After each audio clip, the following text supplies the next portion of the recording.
முதல் வாசகம். இஸ்ரவேலை நீ விடுவிப்பாய், உன்னை அனுப்புவது நான் அல்லவா? நீதித்தலைவர்கள் நூலிலிருந்து வாசகம். அதிகாரம் 6 இறைவசனங்கள் 11 முதல் 24 முடிய. அந்நாள்களில் ஆண்டவரின் தூதர் ஓபிராவில் உள்ள ஒரு கருவாலி மரத்தடியில் வந்து அமர்ந்தார். அந்த மரம் அபியேசர் குடும்பத்தவரான யோவாசுக்கு சொந்தமானது. அவர் மகன் கிதியோன் மிதியானியரிடமிருந்து கோதுமையை மறைப்பதற்காக திராட்சை ஆலையில் கதிர்களை அடித்துக் கொண்டிருந்தார். ஆண்டவரின் தூதர் அவருக்கு தோன்றி, வலிமை மிக்க வீரனே, ஆண்டவர் உன்னோடு இருக்கிறார் என்றார். கிதியோன் அவரிடம், என் தலைவரே, ஆண்டவர் எம்மோடு இருக்கிறார் என்றால் ஏன் இவையெல்லாம் எமக்கு நேரிடுகின்றன? ஆண்டவர் எம்மை எகிப்து நாட்டிலிருந்து வெளியே கொண்டு வரவில்லையா என்று கூறி, எங்கள் தந்தையர் எமக்கு வியந்துரைத்த அவரது வியத்தகு செயல்கள் எல்லாம் எங்கே? இப்பொழுது ஏன் ஆண்டவர் எம்மை இப்படி கைவிட்டு விட்டார்? எம்மை மிதியானியரின் கைகளில் ஒப்படைத்து விட்டாரே என்றார். ஆண்டவர் அவர் பக்கம் திரும்பி, உம்முடைய இதே ஆற்றலுடன் செல்வாய், மிதியானியர் கையிலிருந்து இஸ்ரவேலை நீ விடுவிப்பாய், உன்னை அனுப்புவது நான் அல்லவா என்றார். கிதியோன் அவரிடம், என் தலைவரே, எவ்வழியில் நான் இஸ்ரவேலை விடுவிப்பேன்? இதோ மனாசேயிலேயே நலிவுற்று இருப்பது என் குடும்பம், என் தந்தை வீட்டிலேயே நான் தான் சிறியவன் என்றார். ஆண்டவர் அவரிடம், நான் உன்னோடு இருப்பதால் நீ தனி ஒரு ஆளாக மிதியானியரை வெல்வாய் என்றார். கிதியோன், உம் பார்வையில் எனக்கு தயவு கிடைத்துள்ளது என்றால் நீர்தான் என்னுடன் பேசுகிறவர் என்பதற்கு அடையாளம் ஒன்று காட்டும். நான் உம்மிடம் திரும்பி வந்து எனது உணவுப் படையலை கொண்டு வந்து உம் திருமுன் வைக்கும் வரை இவ்விடத்தை விட்டு அகலாதீர் என்றார். அவரும், நீ திரும்பி வரும் வரை நான் இங்கேயே இருப்பேன் என்றார். கிதியோன் வந்து ஆட்டுக்குட்டியையும் 20 படி அளவுள்ள ஒரு மரக்கால் மாவால் புளியாத அப்பத்தையும் தயார் செய்தார். பிறகு அவர் இறைச்சியை ஒரு கூடையிலும் குழம்பை ஒரு சட்டியிலும் எடுத்துக்கொண்டு அந்த கருவாலி மரத்தடிக்கு வந்து அவரிடம் கொடுத்தார். கடவுளின் தூதர் அவரிடம், இறைச்சியையும் புளியாத அப்பத்தையும் கொண்டு வந்து இப்பாறை மீது வைத்து குழம்பை ஊற்று என்றார். அவரும் அவ்வாறே செய்தார். ஆண்டவரின் தூதர் தம் கையிலிருந்த கோலின் முனையால் இறைச்சியையும் புளியாத அப்பத்தையும் தொட்டார். பாறையிலிருந்து நெருப்பு எழும்பி இறைச்சியையும் புளியாத அப்பத்தையும் எரித்தது. ஆண்டவரின் தூதர் அவர் பார்வையிலிருந்து மறைந்தார்.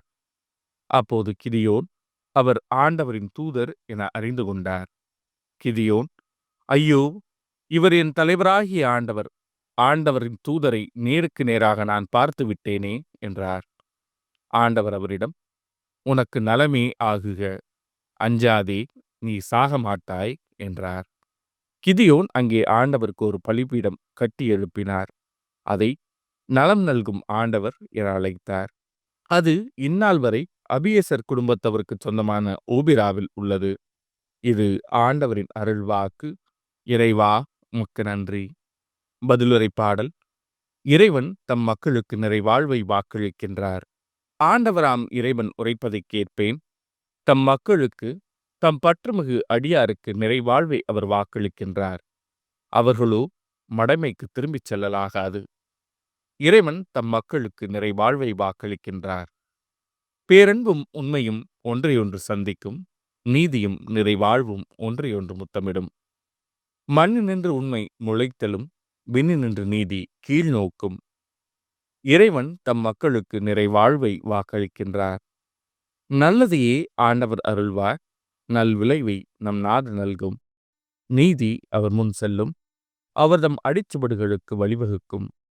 இறைவன் தம் மக்களுக்கு நிறைவாழ்வை வாக்களிக்கின்றார். நற்செய்தி வாசகம். செல்வர் இறையாட்சிக்கு உட்படுவதை விட ஊசியின் காதில் ஒட்டகம் நுழைவது எளிது.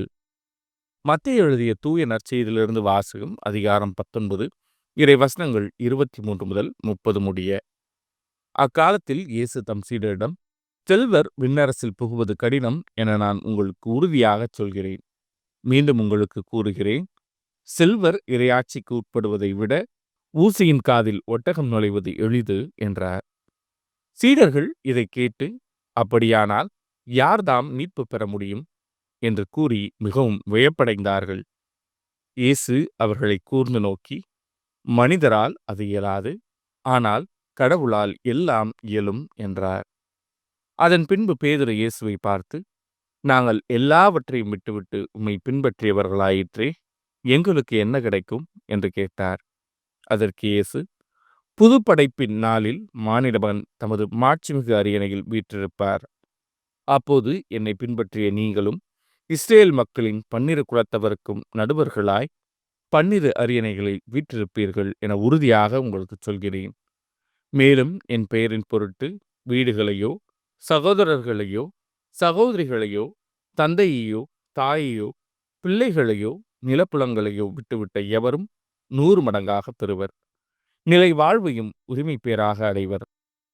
ஆனால் முதன்மையானோர் பலர் கடைசியாவர், கடைசியானோர் பலர் முதன்மையாவர் என்று அவர்களிடம் கூறினார். இது ஆண்டவரின் அருள்வாக்கு. கிறிஸ்துவே உமக்கு புகழ்.